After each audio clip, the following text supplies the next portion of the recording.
Welcome to another edition of Network Media Hub at 1. It is Tuesday, 7th December 2021, and I'm your host, Glenora Shipura.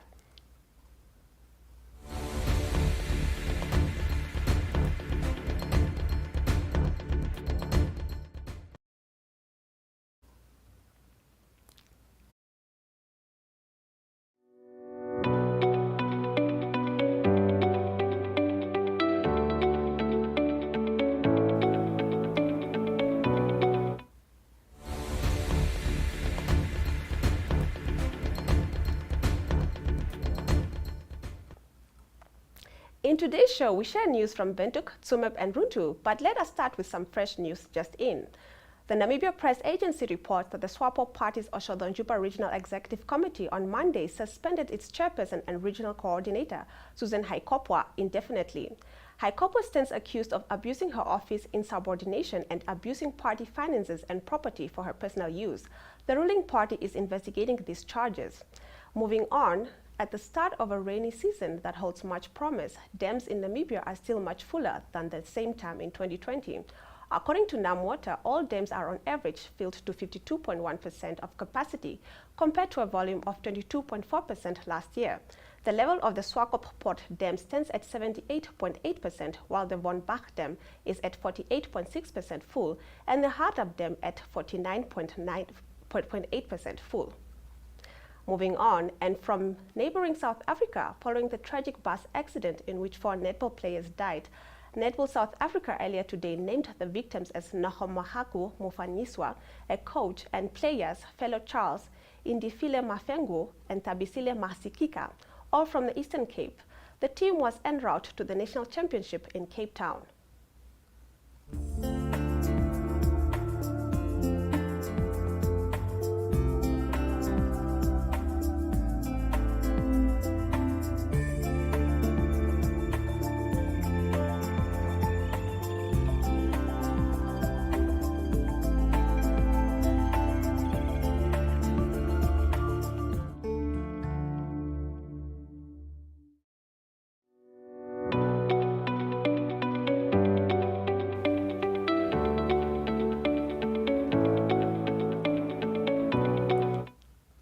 Moving on to our video news for the day. In our first video, Deputy Executive Director of Health, Petronella Masabene, advised Namibians to take a COVID-19 test to know their status. This will allow people to protect themselves and those around them. Esther Kamati contributed this clip. At some stage we had too little vaccines, and unfortunately we acquired vaccines since then, but then we are faced with a situation that some of the vaccines have been expiring on our shelves, which is indeed very unfortunate. We were hoping to increase our vaccine uptake, but with that goes also the whole issue of testing. We are seeing a tendency now that people are doing more of the testing for travel purposes, and not necessarily because they are not feeling well or they want to know their status. And we just want to appeal to people that if you have signs and symptoms, do get tested, whether it is antigen test or whether you go for the PCR test. But it's better for you to know your status and to take the necessary precautions than putting a whole organization at risk, the people at risk, and actually paralyzing the operations of an organization. And in our second clip for the day, the Tsumeb Town Council on Friday elected new office bearers, and the status quo stays intact with all members re-elected in their current positions. Matthews Hangula of Swapo remains the mayor, still deputized by Anna Marikasis of the Popular Democratic Movement. And so Amwele reports. Colleagues, by again reinstating them again into their positions, I think it's a clear testimony that you still have got hopes and aspirations in the colleagues henceforth we have decided to give them again a second chance to lead you. On behalf of the newly elected municipal councils, I'm humbled this morning by the opportunity we have been granted to lead this town. 2021 that we are closing down has not been an easy, with a month of unemployment, land delivery, housings, and lack of opportunity for the young people. That has been manifested at every corners of our communities. The people of Tsumeb expect us to give them hope by providing solutions to their problems. That is our strategic responsibilities. Although we are closing down the year with a huge responsibility, that is to develop and uplift the living standards of our residents and the community at large. Yet, I'm still concerned about a few issues we need to review, more especially our speedy decision-making at administrative and political level.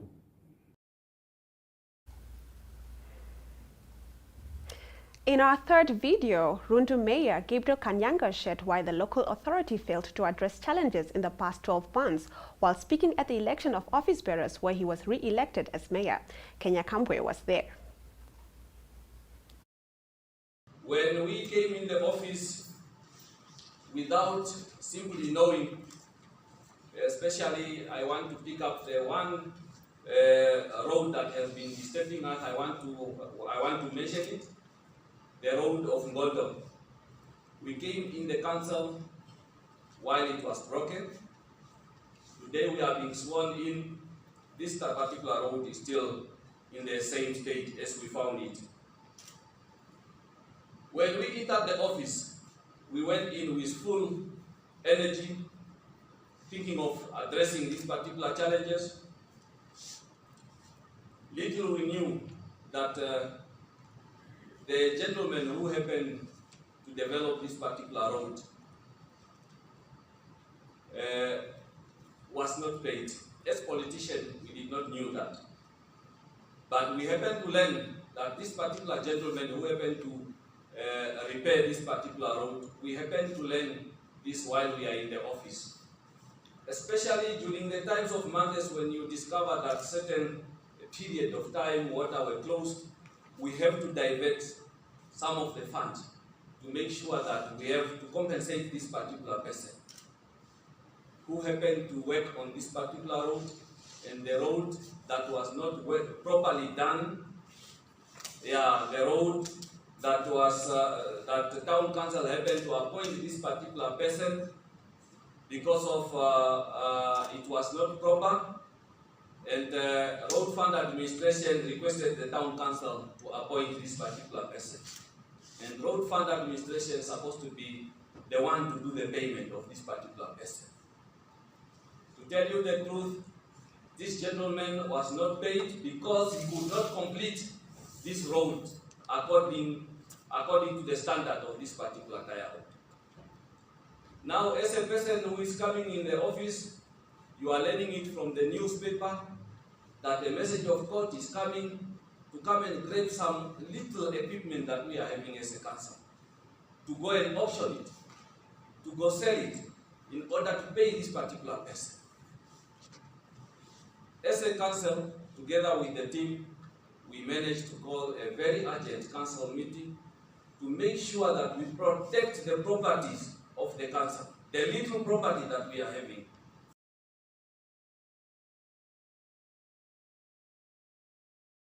I'm gonna cross that river, Jordan. Yes, I am. I'm gonna leave my heart wide open. Yes, I am. Let me tell you, baby, yes, I am.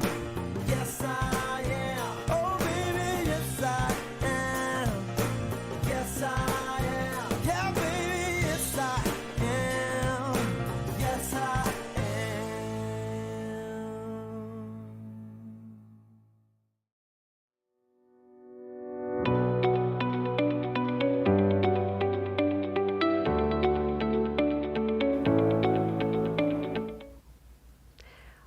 on to our COVID-19 monitor. Every Tuesday, NMH at 1 is covering every Tuesday, NMH at 1 focuses on active cases in Namibia. By Saturday, the national total stood at 812, up from 115 active cases a week before. This represents a 7-fold increase, but as our graphic on the left shows, this number is very low compared to the peak of the pandemic's third wave during the past winter, when active cases numbered more than 25,000. Of Namibia's almost 130,000 recorded cases, 125,540 have recovered. Because of more new cases being reported, the recovery rate is also slowing and stood at 96.6% on Saturday. The three regions of Khomas, Erongo, and Karas make up more than 90% of current active cases. Your map shows that the capital district of the Windhoek had 636 active cases, according to the latest figures announced yesterday. This represents 78% of the national total. The Khomas region's recovery rate decreased from 98 to 96%. Erongo's recovery rate are 1% lower at 97%, and this region had 65 active cases. A week before, Erongo had only 9 active cases, which also means a 7-fold increase. Active cases in the Karas region increased from 8 to 44 over the same period, although new cases remained few in Oshana Metropole. A 6-fold increase from 2 to 13 active cases were also reported here over the past 7-day cycle. In Omaheke, active cases increased 10-fold from 1 to 11. Increased transmission is at this stage more evident in the central and far southern parts of Namibia, with active cases still numbering less than 10 in 7 of the country's 14 regions. Tomorrow's monitor will show if there was an increase in vaccinations during the past week, and if so, how large. Up next is the front pages of Namibia's daily papers, but first we take another short commercial break.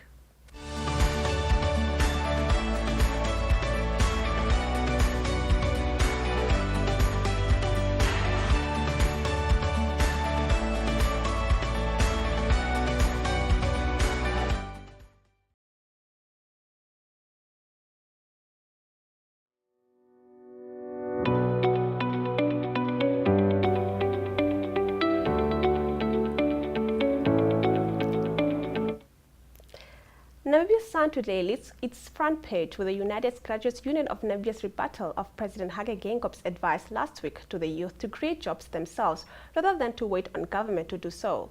The union dismissed the head of state's advice as a slap in the face. They also point out that it contradicts the Swapo party's election campaign, which promised jobs and business loans for the youth. Like most newspapers, the Namibian reports on yesterday's news conference at State House about COVID-19.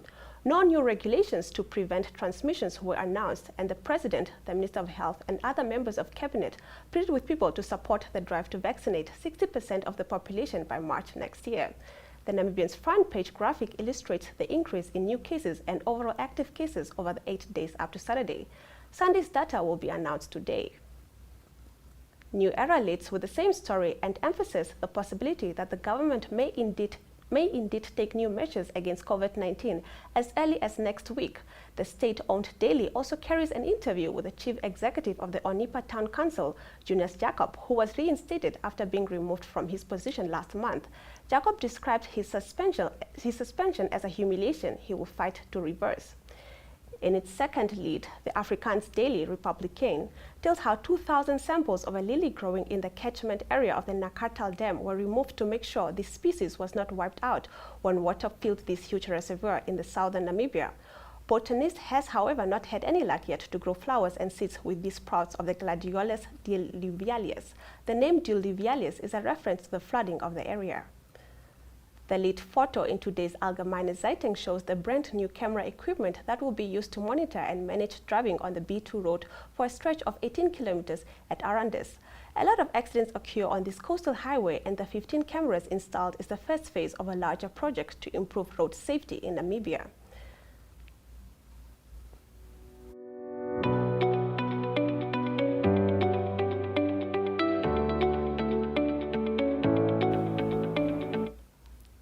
And now let's have a look at the inside pages. According to MarketWatch, claims against medical aid funds in Namibia increased with 38% during the second quarter of 2021. NAMFISA, the Supervisory Authority for Financial Services Industry, released this report yesterday and described the losses caused due to the third wave of COVID-19 as the biggest on record. Medical aid funds, however, remain stable and sound since the third wave continued into July and August. Claims in the third quarter may also be substantially higher. On Tuesday, the zone carries youth and schools news in the dailies of Namibia's media holdings. Today's lead story zooms in on Naboth de Calastino, a law student who also serves as Namibia National Students Organization Secretary for Political and International Affairs. Republican reports that the Lotteries Act of 2017 and regulations governing all lotteries and competitions in Namibia have quietly been enacted last Wednesday on the 1st of December. The Lotteries Board has advised stakeholders to make sure of new legal requirements for approval and to register with the board as soon as possible. It is reported that it's up to the newly appointed board to decide whether a grace period will be allowed to adhere to the law and its regulations. All competitions with significant prize money will have to gain approval or exemption from the board. A Namibian doctorate student, Jonji Daunyema, according to Allgemeine Zeitung, have been rewarded for the best legal research for his work on the importance of universal right to water. And on its pages, Namibia Sun reports on a study which found that 9 out of 10 Namibians cannot access legal advice due to high cost. Legal fees, according to this article published by the Walter Sisulu University, cost 1,200 per hour or more. The price of civil litigation has skyrocketed in recent years, on average costing between 50,000 and 100,000 Namibian dollars per case. The Namibian reports that Environment Minister Pohamba Shifeta have warned traditional leaders of the Namib Desert's Topna community not to mismanage funds which must be used to benefit all its members. He on Saturday spoke at the inauguration of a community association which will manage affairs in the Dorop National Park and the Utasep settlement area near Walvis Bay. Finally, put your vote where your pride lies. New Era shares the news that sprinter Christina Boma has been shortlisted as one of 6 finalists in the BBC's award for African Sports Personality of the Year. You must download the BBC's News app in order to vote for Namibia's Olympic medalist. Voting closes on the 19th of December and the winner will be announced on the 7th of January. Strike it gold and win 5,000 Namibian dollars in cash with Neo Paints. Simply buy Neo Paints products from the selected range and stand a chance to get one of 12 mystery buckets filled with gold paint. All 12 winners will each get 3 extra paint buckets equal to their purchase. One to replace the gold paint, the second to use on your project, and the third to give to a charity of their choice. One winner can score another 10,000 Namibian dollars by showing us your creative use of the golden paint. The best project wins the cash. Offer is valid from 27 September to 18 December at your favorite hardware store nationwide. Visit us at neopaints.com for more competition details and follow us on Facebook for weekly competition updates. Neo Paints, a coat of excellence.